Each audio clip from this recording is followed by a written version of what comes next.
brazos. Son días para levantar nuestros brazos al cielo y decirlo: del cielo viene mi socorro y Él no me dejará. 7 veces caeré, mas 7 veces Él me volverá a levantar. Él no deja el justo caído, a Él correrá el justo y levantado será. Torre fuerte es el nombre del Señor. Qué poderoso noche tenemos hoy en la catedral. ¿Cuántos dicen amén?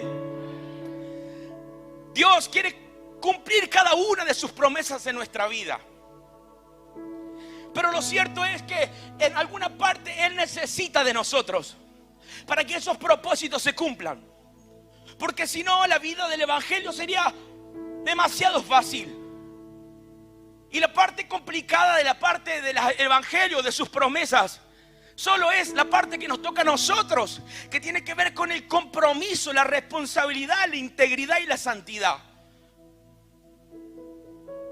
Por eso en el camino de la fe no debemos de perder el sentido de sus promesas, pero no tampoco el sentido del compromiso.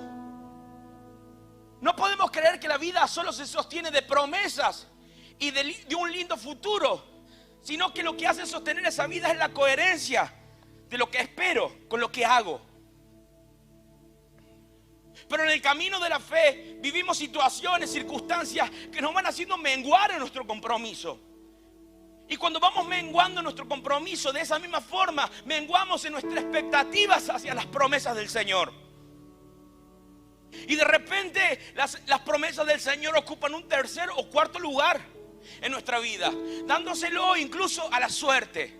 Voy a ser bendecido si me pasa esto, si vivo esto, que es casi o es imposible. Pero no podemos permitir que en nuestra vida se pierda el compromiso de la fe, el compromiso de la obediencia, porque quedaremos a mitad de caminos y no podremos contar con nuestra vida lo que Dios es capaz de hacer en la vida de alguien que cree. Porque creer no es decir, creer es hacer. Creer no es decir, creer es hacer. Creer es obedecerle a Dios. Yo creo en tus promesas. Creo que en tu presencia, Señor, hay respuesta, hay plenitud de gozo. Y como sé que vengo porque creo, vengo a buscarte porque dice que los que corren al trono de la gracia hallan oportuno socorro. Te creo, por eso voy. Pero si usted dice que cree en Dios pero no corre, pero si usted dice que cree en Dios pero no se humilla, si usted dice que cree en Dios pero no corre, no encontrará pronto auxilio. Si usted dice que cree en Dios pero no se humilla, no será exaltado. Si usted dice que cree en Dios pero no entrega sus ansiedades, no será cuidado. Todo depende de algo que tiene que ver con nosotros. Porque hay cuestiones que Dios no las puede hacer por nosotros. Y Él estableció que fueran así. Quiero decirle algo: Jesús puede cambiar su vida para siempre. Jesús quiere cambiar su vida para siempre, pero necesita de nosotros que le creamos, no solo con las palabras, sino con los hechos. Porque si usted no le está obedeciendo a Jesús en lo que Él nos manda, mi pregunta es: ¿quién es Jesús para usted? Porque si usted dice que Jesús es esto, esto, esto y esto, y no le obedece, no le creo. Por eso hay mucha gente que no cree en nuestro mensaje, porque no hacemos lo que decimos. Y vos que lo predicas no lo haces, ¿por qué yo debería hacerlo? Y mi pregunta hoy: ¿quién es Jesús para usted? Jesús es el que puede hacer que por medio de la fe en Él se abran los mares en dos. ¿Por qué hoy usted está dudando de la situación que está viviendo y desconfiando del Dios que prometió que lo sacaría de cualquiera sea la circunstancia que esté pasando? ¿Por qué hoy, si usted dice que Jesús es el Jesús que sana, por qué hoy usted está dudando de ese Jesús que Él dijo que por mi llaga hemos sido curados? ¿Quién es Jesús para usted? Porque si lo que usted dice es lo que usted no hace, es lo que usted no confía, el mundo no puede creer en ese Dios. Es más, ese Jesús para usted no existe. Aunque usted diga todo lo contrario, es que somos lo que hacemos. ¿Y saben qué? Siempre terminaremos haciendo lo que creemos. Quizás su vida es un reflejo de lo que ha creído. Por eso su vida hoy vive los posibles y no los concretos. Porque usted ha dejado de creer de quién es Jesús. Y quizás, mire, ni siquiera es que ha dejado de creer, se ha olvidado de lo que es creer.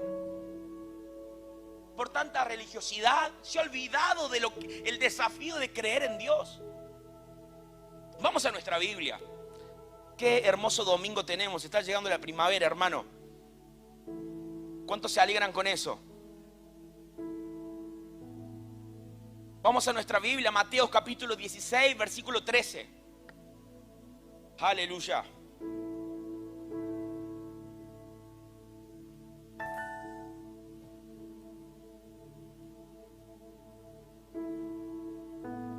Recién decía, pasé caminando y me dice, pastor, hace mucho no dice, alaba lo que él vive, ¿no? ¿Así era?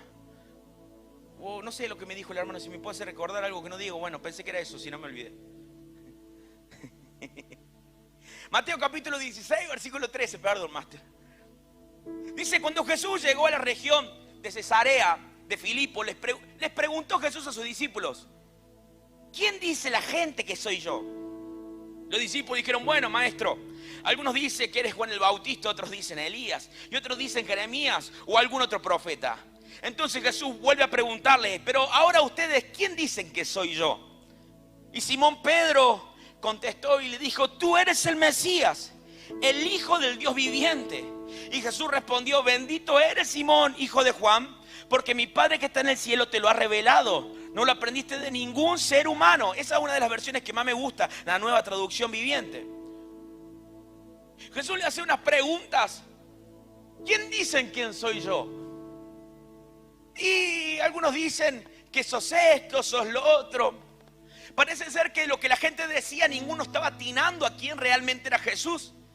Que ahora Jesús le pregunta, ¿y ahora quién soy yo para ustedes? ¿Quién soy yo? Y Pedro le responde rápidamente, el primero, porque Pedro era el más mandado, ¿no? El más que echaba la pata rápido, porque era el primero que quería hacer las cosas, ¿no? Y acá Pedro toma la misma iniciativa, a ver, vamos a mandármela, a ver, capaz me retan. No, vamos a ver, y dijo, Señor, tú eres el Mesías, Hijo del Dios viviente. Y Jesús le respondió, muy bien, Pedro. No te lo he revelado carne ni sangre, sino mi Padre que está en los cielos. Y dijo Pedro, sí, yo sabía. Pedro sabía que Jesús era el Mesías, pero en otras palabras sabía que Jesús era la respuesta para las necesidades de su pueblo. Él sabía que él había venido a darle óleo al afligido. Había venido a dar buenas noticias de esperanza.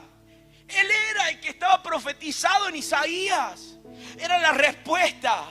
Ese era Jesús. Y mi pregunta hoy para usted, hermano, es ¿quién es Jesús para usted? Jesús es el que puede librar y calmar sus tormentas. Jesús es el que puede sanar su vida. O de repente ahora Jesús ya no es ese hombre, sino es un hombre que se encuentra en Baigorri 763, que lo venimos a ver de vez en cuando, o nos acordamos de él de vez en cuando. De vez en cuando. ¿Quién es Jesús? Porque cuando empezamos a dudar de Jesús indirectamente, porque creo que aquí en la catedral nadie va a dudar de Jesús, pero indirectamente con nuestras acciones hace mucho tiempo nos hemos dado cuenta que estamos empezando a dudar del propósito de Dios para nuestra vida. En palabras como, ¿Jesús podrá hacerlo?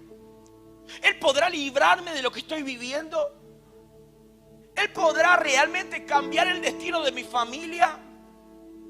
Y créanme que esas preguntas son dañinas, porque en el momento en que usted empieza a claudicar entre lo que puede ser o lo que es, usted empieza a diluirse.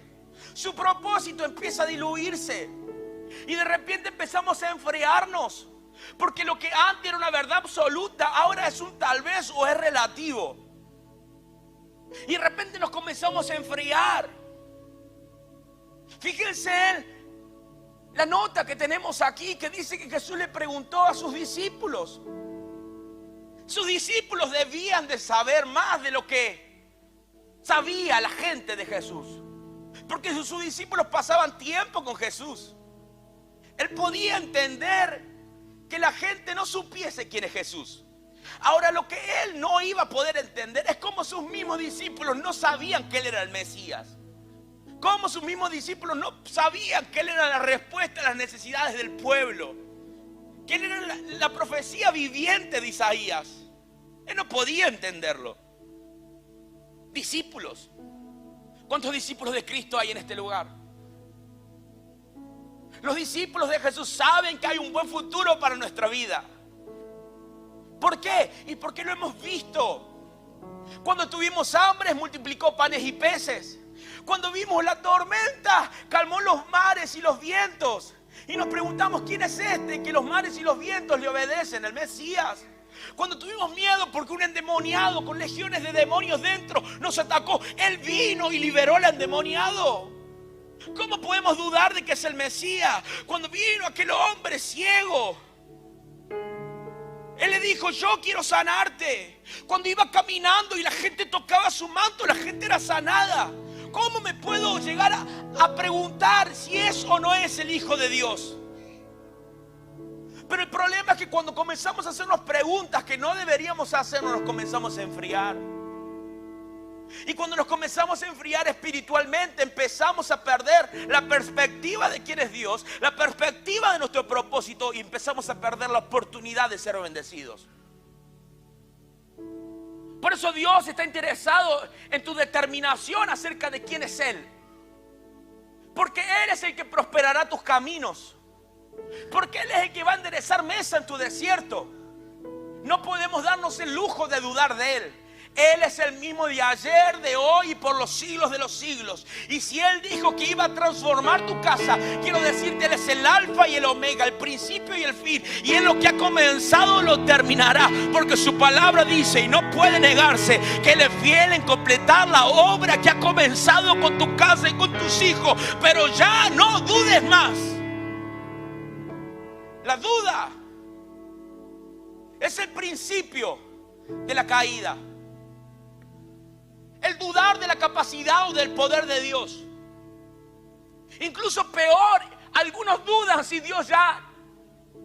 Algunos dudan que Dios ya no les ama como les amaba antes. Incluso a algunos se les metió en la cabeza la idea de que Dios no los puede perdonar. Quiero decirte algo. No hay pecado que no haya sido vencido en la cruz del Calvario por amor a ti. Él te ama. Él te ama y con lazos de amor Él te trae. Pero no dudes de quién es Él.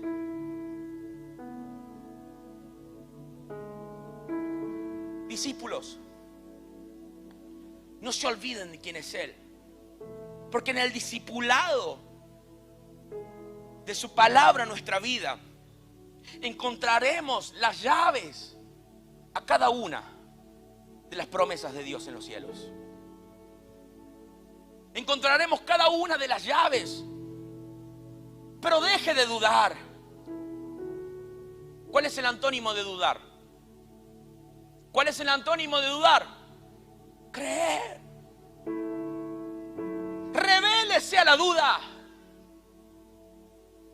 Porque será el principio de la decadencia. No puedo pensar lo que estoy pensando. La Biblia dice, en esto pensad. En esto pensad. Y usted sabe que cada palabra que está en la Biblia, usted está leyendo Jesús, Jesús, Jesús, Jesús, Jesús. Piensa en Jesús. Pero no piense en Él para dudar, sino para creerle. Salmos dice, Salmos capítulo 116, versículo 8. Dice, me rescató de la muerte, quitó las lágrimas de mis ojos y libró a mis pies de tropezar. Jesús, Dios, Él nos rescató de la muerte. No se olvide, no tenga la pésima decisión de olvidar qué hizo Dios por usted. Porque hoy usted no está viviendo lo que quiere vivir. La gente olvida rápido lo que Dios ha hecho. La gente, mire, si la gente olvida rápido lo que Dios ha hecho, ¿cómo no va a olvidar rápido lo que el líder hace? lo que el líder se esfuerza, si es capaz de olvidarse de Dios. Acá el salmista dice, no me puedo olvidar que me rescataste de la muerte. Por eso no me puedo permitir enfriarme por medio de las preguntas que no me llevan a ningún lugar, solo a la muerte espiritual. Esta pregunta que me estoy haciendo de lo que estoy viviendo, ¿está encendiendo mi fe o la está apagando? Estas preguntas que me estoy haciendo con respecto a las circunstancias que me están atacando, ¿están encendiendo mi fe o la están apagando? Es tiempo de cambiar las preguntas.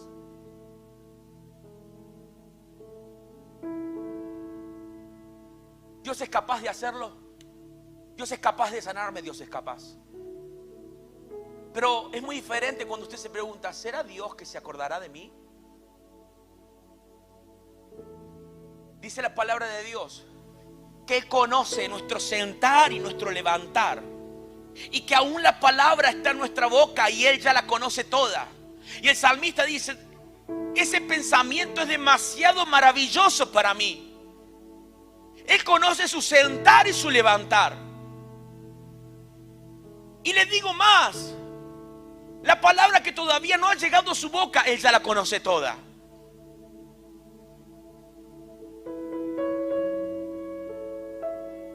Él no se ha olvidado de usted. El problema es que usted sí se ha olvidado de Él y de lo que Él es.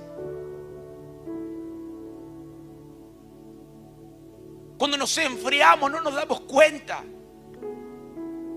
pero perdemos nuestro sentido de propósito por tener las preguntas equivocadas. Es que mire, si usted tiene las preguntas equivocadas, nunca, por más que usted lo desee, lo quiere, nunca tendrá las respuestas correctas. Nunca. Por eso el salmista decía, examina mi corazón. No voy a hacer que haya algo malo y que me distorsione de lo que Dios tiene para mi vida. Para ser un discípulo de Dios, para poder ver lo que Dios iba a hacer con ellos, ellos tenían que saber quién era Dios. Y no debían de olvidarse. Y no debían de enfriarse. Diga conmigo, discípulos que no deben enfriarse. No deben enfriarse, porque postergará el propósito de Dios cumplido en su vida. No debe de enfriarse porque perderá las oportunidades de ser bendecido. No se deje enfriar porque perderá el destino de gloria de Dios para su vida. Por eso Jesús se enojó tanto con sus discípulos cuando Él les dijo, voy a subir al monte Getsemaní, pero cuando vuelva quiero encontrarlos ¿qué? Orando. Pero no estaban orando, sino que el frío de la noche los atacó y el frío los invitó a dormir. Es que el frío nos invita a dormir. Es que el frío nos invita a dormir cuando las cosas tienen que suceder. Y el problema no era que no estaban durmiendo, no estaban orando. El tema era que estaban durmiendo cuando la luz seguía encendida, cuando Jesús estaba con ellos. ¿Cómo te puedes dar el lujo de dormir si Jesús está en tu vida? ¿Cómo te das el lujo de dormir espiritualmente cuando hay un Jesús gritando y moviendo sus brazos diciendo, yo puedo hacerlo contigo y tu familia? ¿Cómo puedes darte el lujo de dormir cuando hay un Jesús gritándote y diciendo, yo he prometido manifestar la gloria de Dios en tu casa? Pero aún así nos enfriamos, porque llegan dudas. ¿Y saben lo peor? Es cuando nosotros nos damos las respuestas que queremos escuchar.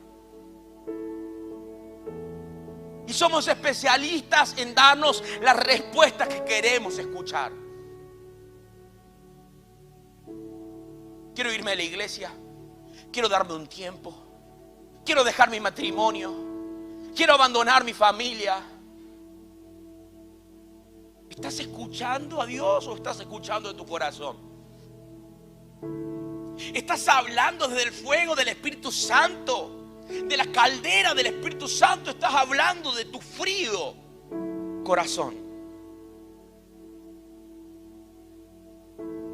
Porque cuando el fuego de Dios está encendido, no hay tiempo para enfriarse.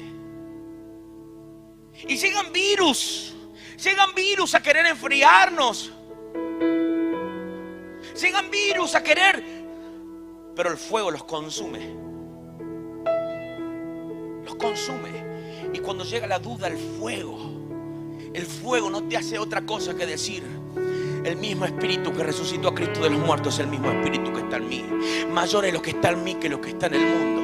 Cuando está el fuego de Dios en tu vida, no hay tiempo para dar cuestiones que no tienen nada que ver con lo que dice la palabra de Dios. Cuando está el fuego de Dios en tu vida, tú te levantas como un hombre lleno de fe, diciendo: yo sé al Dios que sirvo, yo sé al Dios que sirvo. Él no me dejará y no me desamparará. De pie seguiré creyendo, porque Él no me olvidará. Sé que tarde o temprano su promesa se cumplirá. Sé que tarde o temprano su gloria descenderá. Pero algo yo sé: los que confían en su nombre no serán avergonzados. Hermano, hoy le digo, su fe no será avergonzada. Escuche bien, su fe no será avergonzada. Usted va a prosperar. Usted va a prosperar. Usted se va, alguien aplaude en serio en la catedral. Usted se va a levantar. Usted sí va a conquistar.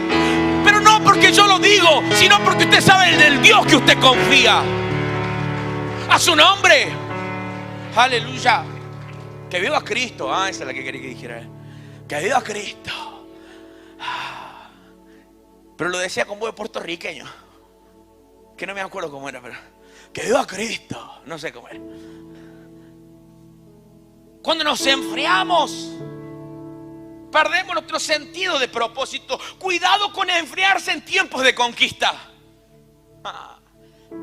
Cuidado con enfriarse en los días que Dios había preparado para que usted conquiste.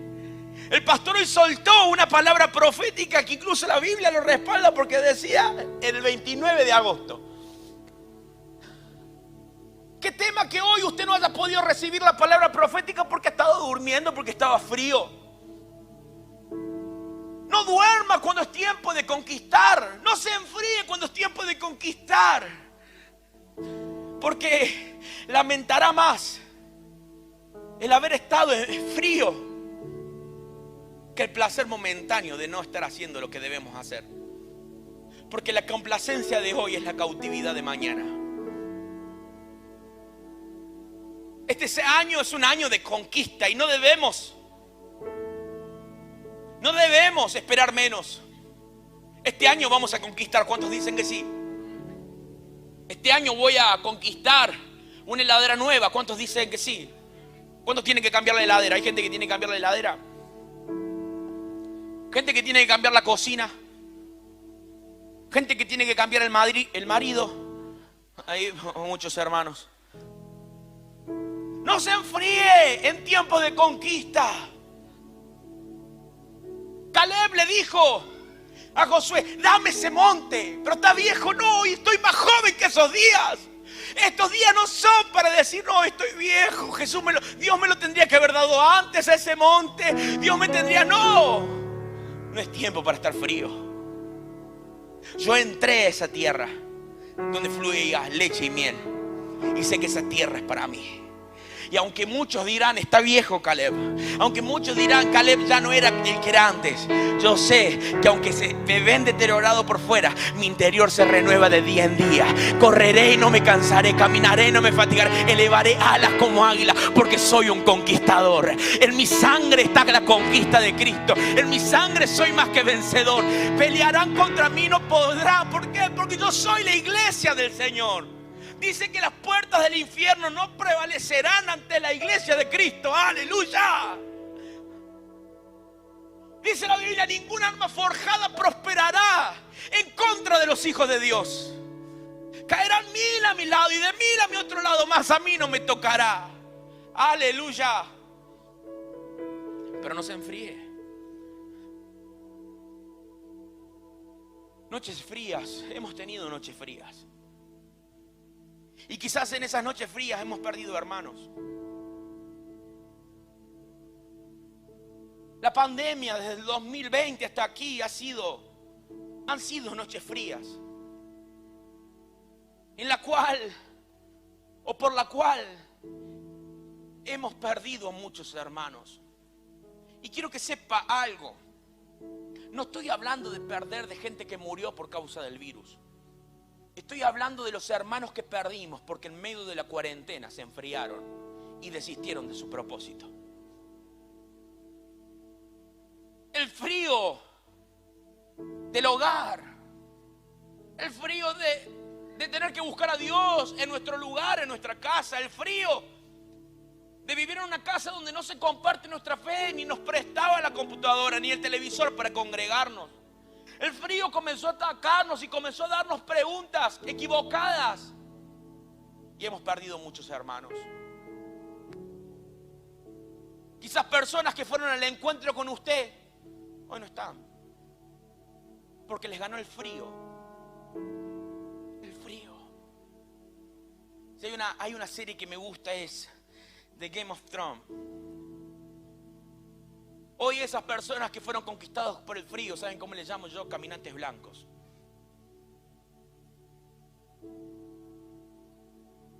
Caminantes blancos, vea la serie, hermano.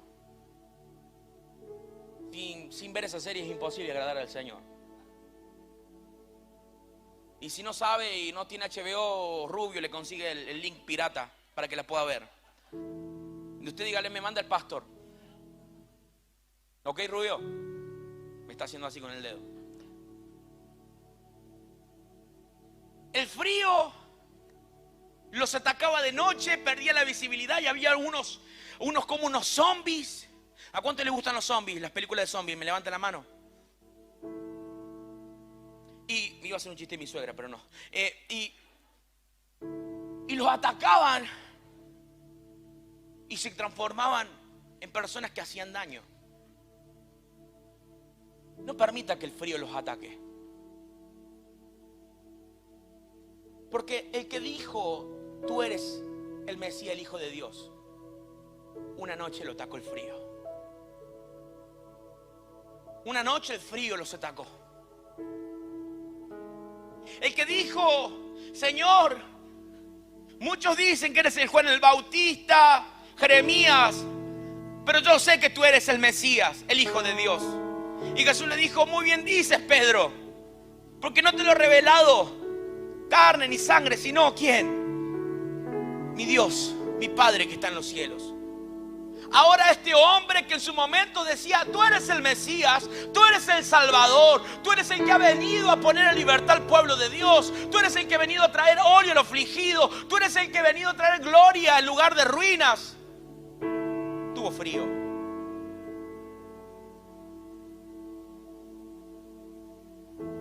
Lucas capítulo 22, versículo 54.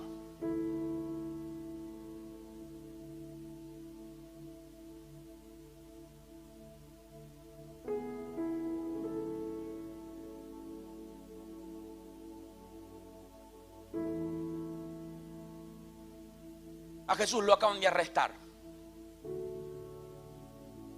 Jesús comienza el proceso de ser enjuiciado para ir a la cruz. Y prendiéndole le llevaron, tenemos bien Lucas 22, capítulo 54. Y prendiéndole le llevaron y le condujeron a casa del sumo sacerdote. Y Pedro le seguía, diga conmigo, y Pedro le seguía.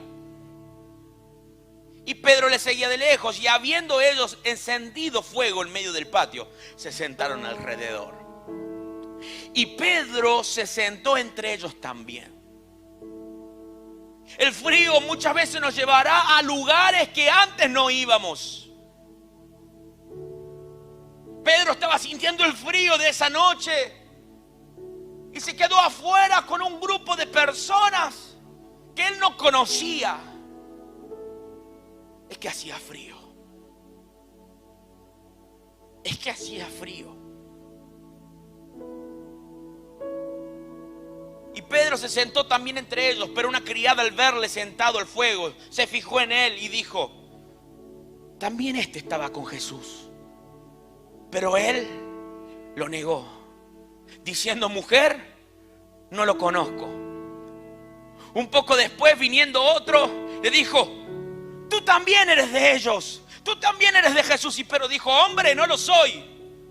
Como una hora después, otro afirmaba diciendo: verdaderamente también este estaba con él, porque es Galileo.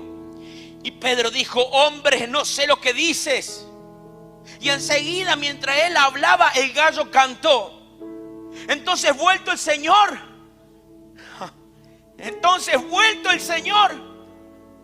miró a Pedro.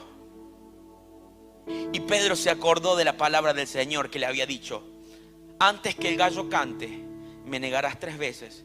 Y Pedro, saliendo afuera, lloró amargamente. El frío nos llevará a lugares donde no debemos de estar. Él no había sido llamado a seguir a Jesús de lejos. Él había sido llamado a seguir a Jesús de cerca. Pero antes de la caída está el frío. Antes de la caída está el permitirnos enfriarnos. Antes de la caída dejamos el tiempo de oración, ya no necesitamos tanto. Antes de la caída ya no es tan importante ir a la iglesia como antes. Y ahora seguimos desde lejos a Jesús. Incluso ahora podemos seguirlo desde las transmisiones.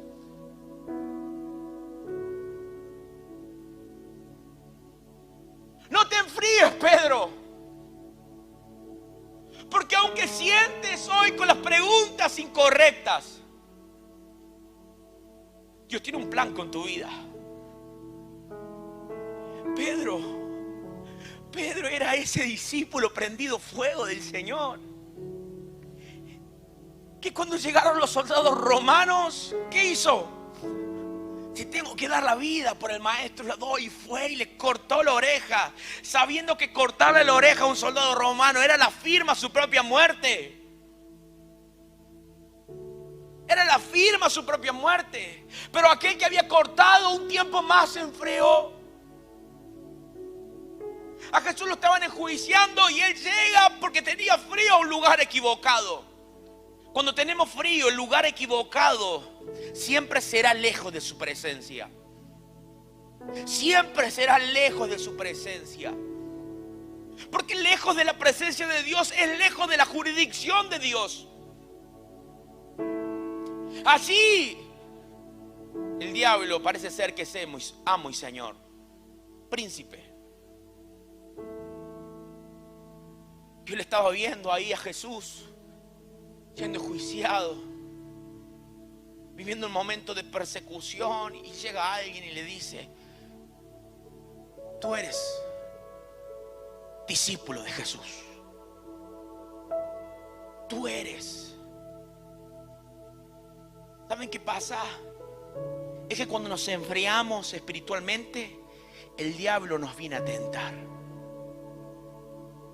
Nos viene a tentar para que desistamos. Cuando estamos fríos espiritualmente, el diablo viene para provocar ese: ya no lo sigo más a Jesús. ¿No eres tú discípulo? No, yo no soy discípulo. No soy discípulo, no le conozco. Pasó otro y le dijo: no, este es discípulo porque incluso habla como ellos. Él es discípulo. No, te digo que no lo conozco. Y llegó otra persona y le dijo: tú eres discípulo porque encima eres Galileo. Y dice Pedro que maldijo y dijo: a ese hombre no lo conozco. Maldijo a Jesús. Cuando nos enfriamos espiritualmente, somos capaces incluso de maldecir la iglesia, de maldecir a tus líderes, de maldecir a Jesús, sin darte cuenta que estás cerrando los portones de los cielos para vivir en maldición. El principio de la derrota más grande que iba a tener Pedro, había comenzado con el frío espiritual. Es que el fuego es la llave a las promesas del Señor. No te enfríes, porque Pedro, si te enfrías y pierdes tu propósito, nunca escucharás una voz que te diga: Pedro, en ti edificaré mi iglesia. No te enfríes, porque si no, Pedro, nunca podrás ver cómo cuando caminas por tu sombra los enfermos son sanos. Pedro, no te enfríes, porque nunca podrás ver cómo tu vida puede ser de bendición a través de una carta para tantas iglesias en el mundo. Hoy quiero decirle, hermano, no se enfríe, porque si no, no podrá ver la gloria de lo que el Señor ha prometido con usted, con sus hijos. No se enfríe, porque no sabe que se está privando de ver los más grandes milagros. No se enfríe. Pablo le dijo a Timoteo: procura que el fuego no se apague. Por lo cual te aconsejo que avive el fuego del don de Dios que está en ti por la imposición de mis manos. Porque no nos ha dado espíritu de cobardía, sino de poder, de amor y dominio propio. Y acá le dice: ¿qué pasó con Pedro? Pedro perdió el fuego. Pero ¿qué pasó con lo siguiente? Pedro se avergonzó de quién seguía. Y Pablo le dice: por tanto, no te avergüences de dar testimonio de nuestro Señor ni de mí, preso suyo, sino participa de las aflicciones por el Evangelio según el poder de Dios, que nos salvó y llamó con llamamiento santo, no conforme a nuestras obras, sino según el propósito suyo y la gracia que nos fue dada en Cristo Jesús antes de los tiempos de los siglos. Otra versión dice: por esta razón, para que no vivas lo que vivió Pedro. Por esta razón te recuerdo que no te enfríes, que avives el fuego de Dios que está en tu vida. Porque Dios no nos ha dado espíritu de temor, timidez, sino que Dios nos ha dado espíritu de poder, de amor y autodisciplina. Así que nunca te avergüences de contarles a otros acerca de nuestro Señor. Ni te avergüences de mí, aun cuando yo estoy preso por Él. Con las fuerzas que Dios te da, prepárate para sufrir conmigo a causa de la buena noticia. Es que cuando nos enfriamos no somos capaces de sufrir por las cosas que valen la pena sufrir. Es que cuando nos enfriamos perdemos el sentido de luchar por lo que vale la pena luchar.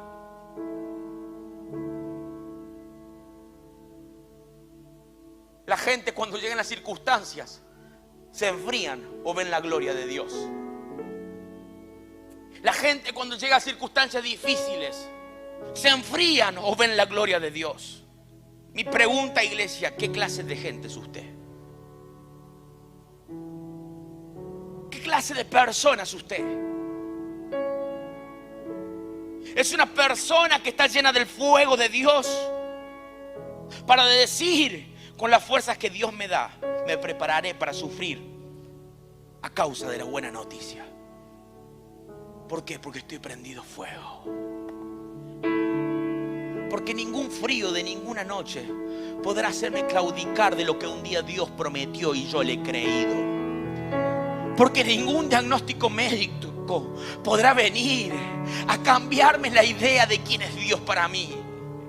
Porque ninguna circunstancia de escasez podrá venir a quitarme la imagen de un Dios de abundancia que bendice y prospera al 100%. Pedro tomó la decisión de olvidarse de quién era Jesús. No se olvide de quién era Jesús. Porque ¿saben qué? Dice que cuando lo negó por tercera vez, Jesús lo miró.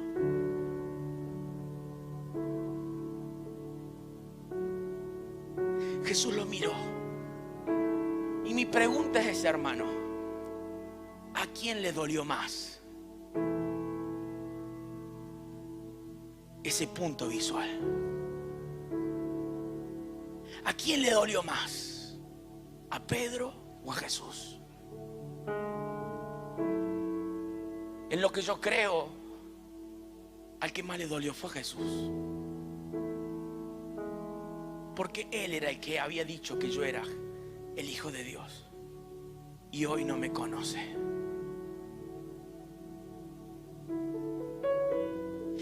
que cuando Pedro ve que Jesús lo mira, salió corriendo y lloró amargamente. Es que la consecuencia de enfriarnos, hermanos, es llorar amargamente. La consecuencia de permitirnos el dejar de orar, el de buscar a Dios y poner a Dios en tercero o en cuarto lugar, es llorar amargamente. Este viernes termino de dar el módulo y me dice: pastor, quiero hablar con usted porque he vuelto. Pero yo vine a la iglesia y recuperé mi familia, recuperé mi trabajo, y como pensé que ya había recuperado todo y como estaba bien, dejé de venir a la iglesia. Y en el momento en que dejé de venir a la iglesia, todo se fue a pique. Es que cuando nos enfriamos, estamos de camino a llorar amargamente. Porque no hay dolor más grande de haber tenido algo y hoy no tenerlo. ¿Qué duele más, hermano? ¿El no haber tenido algo o el haberlo tenido y haberlo perderlo? ¿Qué duele más? Los hijos de Dios solo lloramos para cosechar con gozo. Los hijos de Dios solo lloramos por cosas que van a dar buen fruto. Los hijos de Dios no saben llorar amargamente, sino que los hijos de Dios saben de llorar pero con esperanza, porque Él no tendrá en poco a sus hijos. Él no se avergonzará del justo, Él no se avergonzará de la fe de los que creen. Los que lloramos con esperanza, sabiendo que Él es justo y verdadero y Él no me dejará morir, Él no me dejará tirado. Pero hay de aquellos que se han enfriado y hoy lloran amargamente lo que han perdido. Mi pregunta es: ¿de qué lado quieres estar mañana? ¿De qué lado quieres estar? De los que pudieron haberlo alcanzado todo en el camino, por medio de las circunstancias se enfriaron. Y hoy son conocidos no por las conquistas, sino por sus lamentaciones. Si hubiese puesto a Dios en primer lugar, si hubiese honrado a Dios con lo que Dios me pedía para mi familia, para mi esposa, para mis hijos, hoy no estaría llorando amargamente. ¿Cómo quiere terminar este 2021, hermano? Llorando, conquistando. No lo escuché. ¿Cómo quiere terminar este 2021? Llorando, conquistando. Entonces encienda su fe y diga: todo lo puedo en Cristo que me fortalece. Mayor es lo que está en mí que lo que está en el mundo. Si Él prometió, Él cumplirá. Yo no voy a permitirme dudar del Dios que tengo, fiel y verdadero. Si Él dijo que me multiplicaría, me multiplicará. Si Él dijo que me sanaría, me sanará. Si Él dijo que me llevaría de gloria en gloria, no puedo dudar de que su palabra es sí y es amén. Hoy quiero decirle, iglesia, lo que Dios dice es: te voy a levantar, te voy a engrandecer, pero no dudes de quién soy yo. No te enfríes, sino que